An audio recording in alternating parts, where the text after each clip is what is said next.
A couple of weeks ago, as I was trying to learn some things that had happened within the gaming industry, I had happened upon multiple different headlines, multiple different videos talking about how Final Fantasy VII is finally coming to the Nintendo Switch. Finally, Final Fantasy VII is on a mobile gaming platform, because it's not on the PSP or the PSP Go or the PS Vita. We don't mention all of those consoles. It's coming to the Switch, though.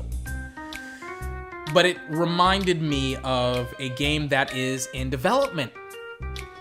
A game that was shown off at PSX in 2015, I think on December 3rd, Final Fantasy VII The Remake. It had jingled everybody's jangles. It had gotten everybody so excited to finally play Final Fantasy VII. If you've never played Final Fantasy VII, it looks like hot garbage. It looks terrible. It's one of the only Final Fantasy games to age horribly in the past 10 to 20 years after its release. Only one, because it was when Square Enix was experimenting with 3D polygons. It was one of the first games to implement 3D polygons into the game, so of course it looks terrible. Fans have been clamoring, please make an HD remaster, please make a remake.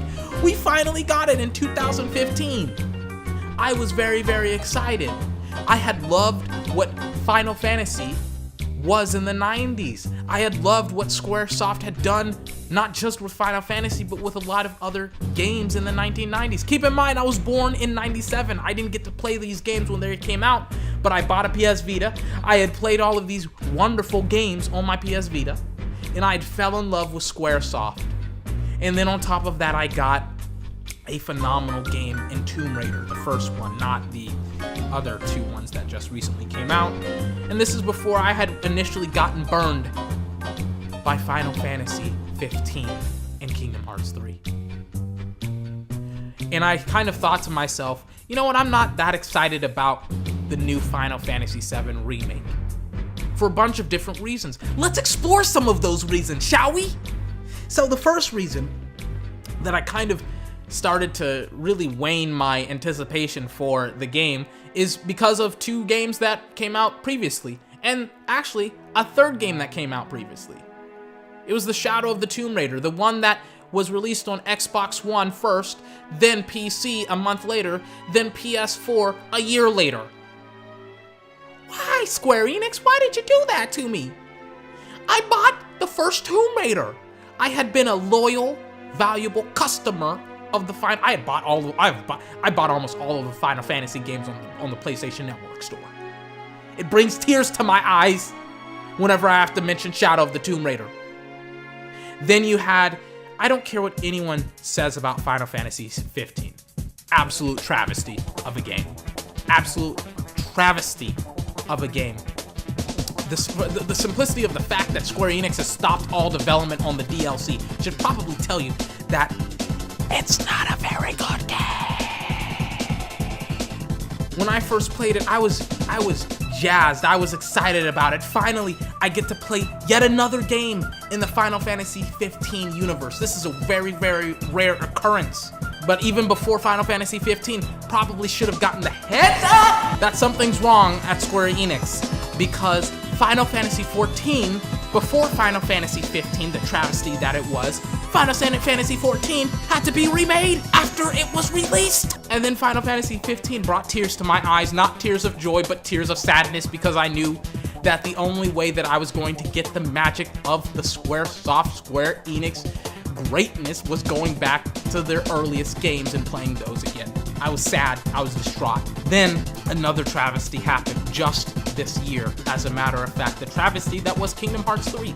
Do you want to know, in preparation for my video game analysis on Kingdom Hearts 3, do you want to know how many pages of notes I had to take just to get down the lore of the game? So that way, if anyone had come at me and told me, 24, you don't know what you're talking about, 24, I'm a Kingdom Hearts fan, I know more than you. Do you want to know what I did in anticipation, in preparation for someone coming at me and saying that I didn't know what I was talking about? Because I don't think you understand. Hold on. Pause the music! I took 17 pages, full pages of notes for that game, just based around the overly complicated, overly ridiculous lore that has Xehanort traveling in the past, in the future, back in the past to recruit his younger self to go to the future where Sora is, where Kingdom Hearts 3 takes place, so that way he can make sure that the events in the past happen in the future. I just summarized the entire plot of the Kingdom Hearts series, not to mention the Keyblade Wars and all of that good jazz. 17 pages. Useless. I couldn't even finish the damn game. And do you want to know the worst thing? I had done something that I had very, very rarely done in my entire life. I had returned the game to GameStop. Got a full refund on it too. Did not shame me whatsoever. Because I felt that I had gotten robbed. I felt that I had gotten bamboozled. I felt that I had been a victim of a company's evil but dedicated machinations. I felt that I had been bamboozled, ramroiled, chicaned. I felt that I had been deceived, lied to, decepted. I felt that I had been betrayed by the company that I had once loved. And that's not to mention the changes in the Final Fantasy VII game that they've already announced, such as, and I have a list of them right here. I have the combat not being turn-based, one of the staples of the Final Fantasy series, not just Final Fantasy VII, but it's just the series in general in the 90s. It made it popular. It was one of the best turn-based RPGs of all time, one of the best turn-based systems of all time in almost all of the Final Fantasy games from 4, 5, 6, 7, and 9. Best turn-based RPG games I've played in a really, really long time. And then you have the voice acting. Square Enix has not landed the voice acting ever in their Final Fantasy games. Want to bet? Really? You don't want to go into this. You don't want to battle with me over the voice acting. I know my stuff. You really want me to talk about Tychus? You really want me to talk about Kingdom Hearts 3? I used to be very, very jazzed. I used to be excited.